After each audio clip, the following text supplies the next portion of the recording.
토익은 해커스, 영어도 해커스, 고득점 메이커스, 만점을 받아버렸어. 여러분 안녕하세요. 저는 해커스 학원 종로 캠퍼스에서 듣기를 담당하고 있는 성정입니다. 자, 오늘 4월 11일 따뜻한 날에 이제 토익을 치고 오셨는데요. Part 4 제가 한번 해설을 해드리도록 하겠습니다. 네, 해설에 앞서서 좋은 사이트 하나 알려드릴게요. 그래서 혹시 모르고 계셨다면 굉장히 꿀 정보가 가득한 사이트인데 이제 이렇게 해커스 학원 말고 이건 해커스 영어 사이트예요. 그래서 해커스 영어 사이트에 각 테스트별로 이제 정보도 많고요. 저희는 토익이니까 이제 토익 정보도 많습니다. 그래서 무료 정보도 많기 때문에 이제 잘 가서 보시면 좋을 것 같아요. 그래서 이렇게 하나 먼저 알려드리고 이제 전체적으로 난이도부터 한번 짚어보도록 하겠습니다.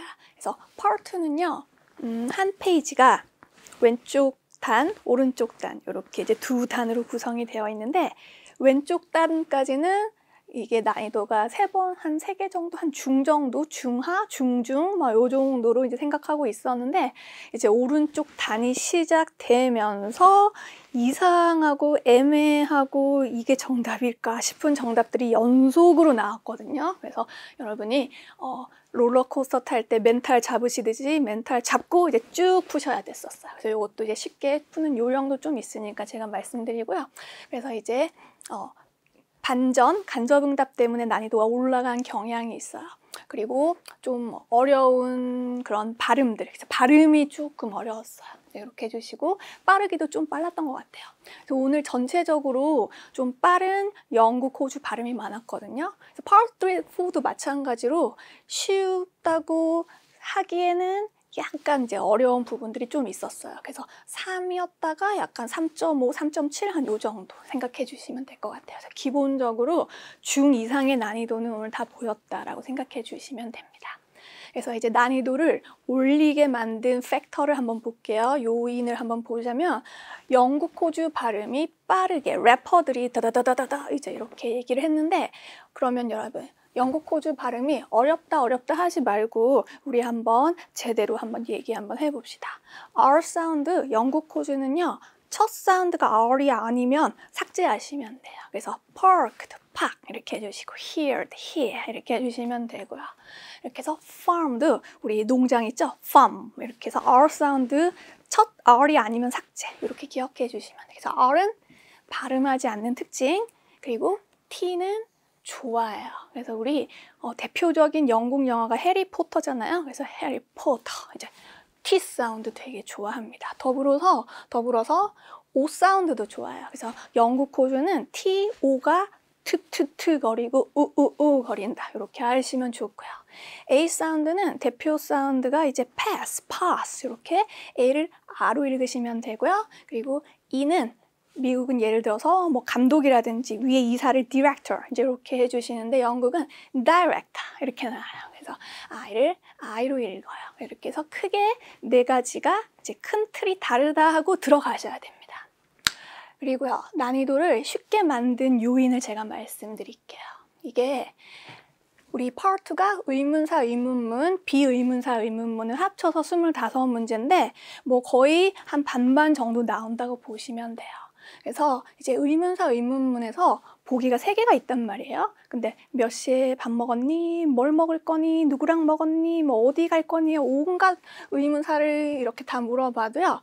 yes, no 들리면 바로 스탑 하시고 좀 쉬시고 다음 보기로 내려가시면 돼요. 그래서 이렇게 지금 7개나 나왔어요. 그래서 12개 중에 7개는 그러면 이게 보기가 A, B, C가 있는데 의문사 듣고 기억했다가 yes, no 나오면 바로 지우죠. 그러면은 이미 B, C 둘 중에 하나로 압축되기 때문에 50% 게임으로 확률이 굉장히 올라가는 거예요. 그래서 이게 난이도를 좀 떨어뜨린 요인이 요거였어요. 그래서 이렇게 속어법, 그래서 지우는 걸 잘 이용해 주시면 수월하게 고득점을 받을 수 있습니다. 그리고요, 이제 오른쪽 단, 난리 났던 오른쪽 단, 그래서 쉬지 않고 계속 공격했던 간접응답이 보시면 저는 특히 제 수업 듣는 학생들한테 이제 얘가 핸드아웃 잘 이렇게 나눠주면서 정리를 한번 꼭 해주는데요. 얘들을 그때그때 다른 문제라고 막 수십 문제, 수백 문제가 다른 이렇게 새로운 문제가 아니고 이게 카테고리로 묶음으로 공부하시면 훨씬 수월해지고 그 묶음 안으로 여러분이 이제 다 정리해 주시면 훨씬 만점을 빨리 받을 수 있어요. 한번 가볼게요. 뭐든지 질문해도요. 지금은 얘기해 줄 수 없고 시간이 좀 지나봐야 알고 나중에 알려줄게 기다려봐 하면 정답 이렇게 해주시면 돼요. 그래서 요거는 무난한 간접응답 중에서도 난이도가 있거든요. 그래서 얘는 한 난이도 중 정도예요. 중하예요. 그래서 이 정도 나오면 간접응답 중에서 쉬운 거예요. 근데 제3자 핑계. 그래서 제3자를 대명사로 갑자기 튀어나오게 얘기를 하면 안 되고 뭐 사람 이름이라든지 직책 이름을 쓰면서 그 사람이 알고 있고 그 사람이 담당이고 그 사람한테 물어봐라. 그 사람한테 연락해라. 그 사람한테 확인해봐라 하면 정답 처리 이렇게 해주시면 되죠. 제3자 핑계까지도 난이도가 한 중 정도 되는 그 카테고리에 생각해 주시면 돼요. 그런데 이제 그날 가장 논란이 되고 정답이 있었나 하고 이제 시험 끝나고 갸우뚱해서 나오는 문제가 반전이에요. 반전. 그래서 우리가 질문을 들으면 몇 시 하면 딱 시간으로 우리가 줄어들어서 좁혀들어서 듣기 시작하는데 뭐 몇 시에 만나기로 했니? 뭐 누가 그 프로그램에 누가 그 뭐 콘서트에 나오니?라고 이렇게 했을 때 코로나 때문에 취소됐어? 연기됐어? 또는 우리 목요일날 만날까? 금요일날 만날까? 그랬는데 야, 그 표 이미 다 팔렸어. 우리 못 만나. 이제 이렇게 얘기해 주시는 거. 이렇게 해서 우리의 예상을 벗어난 정답들.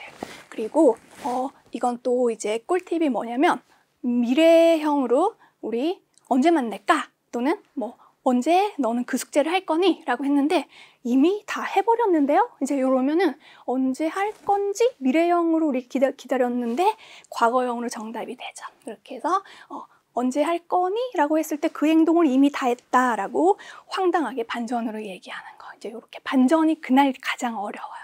그래서 오늘 이런 것들이 좀 많이 나왔었고, 그리고 정보 많은 명사에서 여러분, 우리가 모든 정보를 듣고 다 이야기를 직접적으로 얘기해 줄 수는 없거든요. 그러면은 뭐 예를 들어서 우리 팀 출장 어디로 갑니까? 또는 언제 돌아옵니까? 이제 이렇게 해서 물었을 때요. 여러분, 일정표라든지 프로그램이라든지 핸드아웃이라든지 또는 이메일이라든지 메모, 그래서 메모는 쪽지예요. 그래서 우리 회사에서 쪽지 주고받고 이제 그렇게 해서 뭐 이메일, 뭐 메모에서 그런 종이 핸드아웃을 다큐멘트를 한번 살펴보세요. 이제 이렇게 정답이 나와요. 그래서 이거는 시간에 관련해서 물어보면 일정표. 뭐 대표적인 단어가 뭐 스케줄이라든지 또는 뭐 아이티너리라든지 그래서 이런 일정표를 대신 보라고 얘기하면 돼요. 정확하게 얘기도 되지만 이 종이를 보면 해결이 된다. 이렇게 생각해 주시면 되겠죠. 그래서 이 메모도 이제 뭐 쪽지, 뭐 메모 메시지 그리고 note. 그래서 메모의 동의어는 이렇게 해주시면 돼요. 발음도 노트가 아니고 note이에요. 이렇게 해주시면 되겠죠. 그래서 메모를 봐, 메시지를 봐, 이메일을 봐. 이제 이렇게 해서 크게 4가지 카테고리로 공부하고 들어가시면 훨씬 수월하게 풀겠다. 그리고 이게 여러분이 질문을 듣고 크게 동그라미가 나오지가 않는다면, 썩 내키지가 않으신다면 나머지 보기를 제끼고 얘는 마음에 안 들지만 그나마 줍줍 이제 이렇게 푸셔야 돼요. 아시겠죠? 그래서 사실 이 간접응답은 우리 마음에 안 드는 정답이거든요. 그래서 약간 좀 예의가 없고 좀 불친절한 대답이긴 해요. 아시겠죠? 그래서 일상생활에서 이런 간접응답을 많이 쓰면은 이제 보통 다른 사람들이 쟤 좀 이상하다. 그래서 좀 이렇게 그런 말 들을 거예요. 그래서 간접응답은 이제 파트 2 시험에서 난이도를 올리기 위한 그냥 그런 공부다라고만 생각하시고 일상생활 쓰지 마세요. 아시겠죠? 이렇게 해주시고 그러면은 이제 이렇게 해서 파트 한번 봤습니다. 네, 그러면 이제 파트 다음 시험 대비용으로요. 제가 꿀팁을 조금 드리도록 할게요. 자, 여러분 항상 느끼셨겠지만 맞추는 문제는 항상 맞춰요. 틀리는 문제는 항상 틀려요. 근데 그걸 계속 틀려요. 그럼 어떻게 해야겠어요? 모아야 돼요. 그래서 이게 오답 노트 이제 노트를 하나 사셔서 이 노트는 우리 한국말 공책이에요. 공책. 그래서 이 공책을 하나 사가지고 특히 아마 많이 간접응답을 많이 틀리실 거거든요. 그래서 간접응답을 이제 제목을 쓰는 거예요. 그래서 간접응답만 이 페이지는 모은다. 그래서 간접응답, 자기 질문을 틀린 질문, 그리고 정답, 그리고 해석을 이렇게 쓰시는 거예요. 그렇게 해서 간접응답 모으시고 어떻게 쓴다? 질문 쓰고 밑에 줄 해석 쓰고 그리고 오답은 굳이 안 써도 될 것 같아요. 오답 노트 할 때는. 그래서 이제 정답 부분, 그래서 answer만, 대답만, 정답만, 질문 그리고 한국말 이제 이렇게 해서 모아보세요. 그리고 모으시면서 이제 아까 제가 강의해드린 뭐 정보 많은 명상가, 제3자 핑계인가 아니면은 반전인가 이제 이것도 여러분이 연구를 하실 수가 있단 말이에요. 그러면은 아, 다 거기에 다 잡히는구나를 느끼시면은 사실 오늘 제 게시판 봤는데 파트가 뭐 너무 어려웠다라고 하는데 저는 조금 어려웠거든요. 많이 안 어려웠어요. 그래서 왜냐하면 제 카테고리 안에 다 들어와서 그래요. 그래서 그렇게 해주시고 이거 이제 오답 노트를 모은다. 그리고 간접응답 말고 또 학생들이 많이 어려워하는 그 패턴이 뭐냐면 그냥 일반 의문문으로 의문사 빼고 일반 의문문으로 주어 동사 하니 뭐 주어 동사 할 거니 주어 동사 했었니 이제 이렇게 물었을 때 no를 생략하고 질문에 반대되는 paraphrasing을 얘기를 하면은 여러분들이 no를 연결을 못해서 이걸 놓치시는 경우가 많거든요. 그래서 이거는 질문도 온전히 이해해야 되고 대답도 온전히 이해해야지 아, 질문과 대답의 사이가 no의 관계가 성립하는구나를 여러분이 판단하는 그 단계가 하나 생략되어 있는 거예요. 그래서 그게 난이도가 높거든요. 그래서 no 생략 또는 뭐 yes 생략은 쉬울 수 있어요. 그래서 no 생략이 좀 어려워요. 그래서 일반 의문문에 no 생략 페이지를 또 만들어. 그래서 질문 대답. 그래서 이 질문에 no는 no 생략해서 이런 대답으로 빠졌구나. 이제 오늘도 그런 문제들이 2문제 이상 있었거든요. 늘 나오는 거예요. 그래서 새롭게 나오는 게 아니에요. 늘 나와요.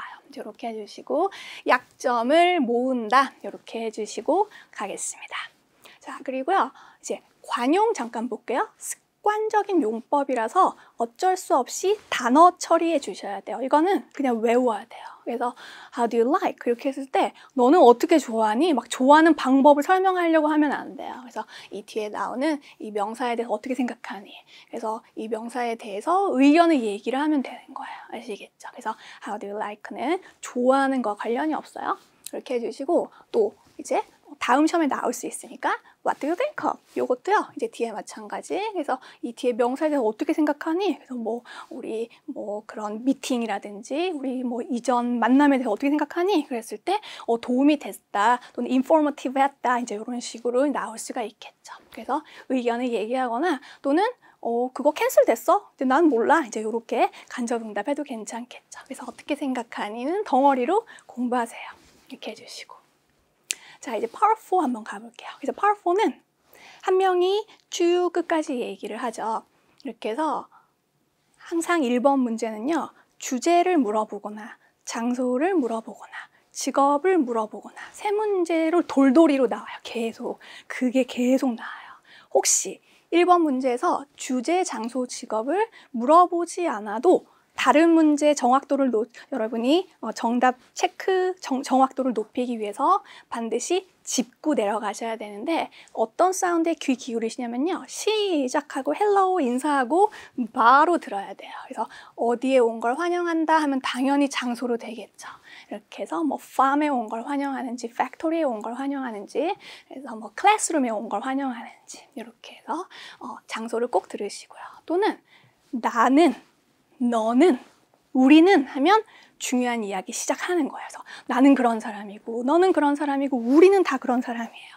그래서 주제, 장소, 직업을 나, 너, 우리의 내용을 들으면서 주제를 체크할 수도 있고 직업을 체크할 수도 있고 장소를 체크할 수도 있어요. 아시겠죠? 이렇게 해서 1번 문제는 꼭 해결하시고 이제 2번을 내려가요. 그래서 이제 그날 이제 Part 4 중에서 가장 또 여러분이 이제 어려워하시는 게 따옴표 문제인데 당연히 이유가 있어요. 왜냐면 얘는 단어 하나 듣고 단어 하나 보고 체크하고 요렇게는 거의 안 풀린다고 보시면 되고 이해도 평가거든요. 그래서 이 학생이 처음부터 이야기를 흐름을 따라왔나 그리고 그 흐름에 따옴표를 연결을 했나 이제 요렇게 평가하는 이해도 평가 문제예요. 보시면은 새로운 이제 council 아니고 council도 아니고 council. 그래서 council 멤버가 새로운 우리 뭐 의회 멤버들이 이제 새롭게 이제 구성되고 이제 새롭게 선출되었다. 올해 이제 이렇게 따옴표에 올해 이제 이렇게 있었어요.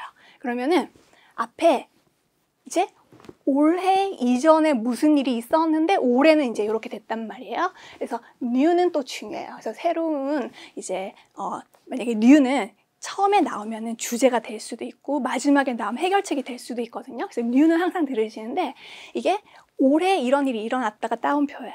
그러면 그 앞에 내용까지 쭉 듣고 계셔야 되는데 여러분 이 앞에서 이전에는 금지된 행동이 있었는데 새로운 멤버가 선출됐거든 올해. 그래서 이제 우리가 뭔가를 다시 할 수 있는 거예요. 그래서 이렇게 해서 금지가 이제 동의어를 가볼게요. 그래서 회사는 지켜야 되는 게 많은 규칙이 많은 그런 곳이죠. 장소죠. 그래서 prohibit이라든지 뭐 keep 그리고 사람 from 동작. 그래서 이 동작을 못하게 계속 유지를 시키는 거예요. 그래서 못하게 하는 거예요. 이렇게 해서 뭐 금지된 게 있었는데 이제는 그 정책이 바뀔 수도 있다. 이제 이렇게 해야 되는 거죠. 그래서 우리 회사는 또 지키는 게 많으니까 공지사항에서도 나올 수가 있어요. 뭐 regulation, guideline, policy 뭐 이렇게 나올 수도 있고요. 초딩 단어 change만 공부하지 마시고 modify 그래서 수정하다, adjust 조정하다, 그리고 revise는 뭐 바꾸는 거죠. 이렇게 해서 정책 변경 이렇게 해주시면 될 것 같습니다. 그리고 따옴표에서 나는 이런 걸 이전에는 본 적이 없어. 네, 여러분. 이게요, 앞에 되게 안 좋은 이야기를 하다가 본 적이 없으면 앞에 이야기는 최악인 것이고요. 만약에 앞에 되게 칭찬을 해요. 그러면서, 야, 난 이런 거 이전에 본 적이 없다. 그랬을 때는 앞에가 너무 좋아서 약간 예외가 될 수 있다. 이제 이런 쪽이란 말이에요. 그래서 앞에 내용을 듣고 연결하시는 거예요. 마찬가지로. 보시면은 이제 쭉 들어보니까 너가 보내준 이메일 뭐 디자인 잘 봤는데 우리는 사실 네가 보내준 것 말고 다른 걸로 생산하고 있거든. 그런데 하면서 however 그런데 하면 무조건 들어야 돼요. 그런데 너 것도 어쨌든 끼워주기로 했다. 이제 이렇게 얘기를 한 거죠. 그러면서 이런 걸 본 적이 없거든. 그래서 너 것도 하기로 한 이유가 나는 이런 게 처음이야. 너무 잘했어 라는 표현이죠. 그래서 앞에 분위기가 좋아요. 좋은 이야기를 했어요. 그래서 이전에 이런 걸 본 적이 없다는 너가 너무 특별하고 예외라서 내가 이번에도 우리가 이미 하고 있는 거 있지만 너도 넣어주겠다. 이제 이런 식으로 연결해 주셔야겠죠. 이렇게 해주시고. 그리고 시각자료는 원래 그렇게 어렵지가 않아요. 그래서 시각자료는 항상 다 맞겠다 하고 들어가셔야 되고 여러분 투어 가이드가요 4대 장소가 있어요. 그래서 공장도 그렇게 데리고 다니고 농장도 그렇게 데리고 다니면서 막 과일, 작물을 막 따라 그래요. 그리고 성은요 뭐 우리 캐슬은 알고 있지만 영국 호주 발음을 공부하고 가세요. 카슬이야, 카슬. 그래서 성은 항상 뭐 수백 년 됐거든요. 그래서 오래됐기 때문에 don't touch, 손도 대지 말고 뭐 사진도 찍지 말고 우리 아까 금지하다 나왔죠. ban, prohibit, 그리고 뭐 keep away from ing 이렇게 해서 사진도 찍지 말라 그러고 뭐 오로지 눈만 뜨고 그냥 구경만 하라 그래요. 그래서 성도 투어 가이드가 데리고 다니고요. 그리고 공원은 쓰레기 버리지 말라 그래요. 아시겠죠? 그래서 이게 진짜 레파토리예요. 좀 알아두시고 그래서 공장, 농장, 성, 공원이 돌돌이로 나오는데 그래서 뭐 딸기 뭐 이런 식으로 이제 이런 이제 이게 화살표가 이제 이렇게 되어 있기 때문에 이 순서대로 간다는 걸 이미 듣기 전에 알 수가 있죠. 그랬을 때 지금 스피커가 있는 곳이 어디냐 또는 지금 리스너즈들이 있는 곳이 어디냐라고 했을 때 지금 이제 내가 농장을 데리고 다닐게 라고 얘기하면서 now 그래서 우리 지금 있는 곳은 어느 밭, 딸기밭 이렇게 해서 그리고 갑자기 또 다음에 나오는 블루베리 얘기를 하더니 블루베리는 다음에 갈 곳이다. next랑 연결이 됐어요. 그렇게 해서 now, at the moment 동의어예요. 지금 현재 있는 곳은 여기입니다 할 때 지금 여기 있어요. 동그라미. 이렇게 해주시면 되죠. 점수 잡는 Hackers.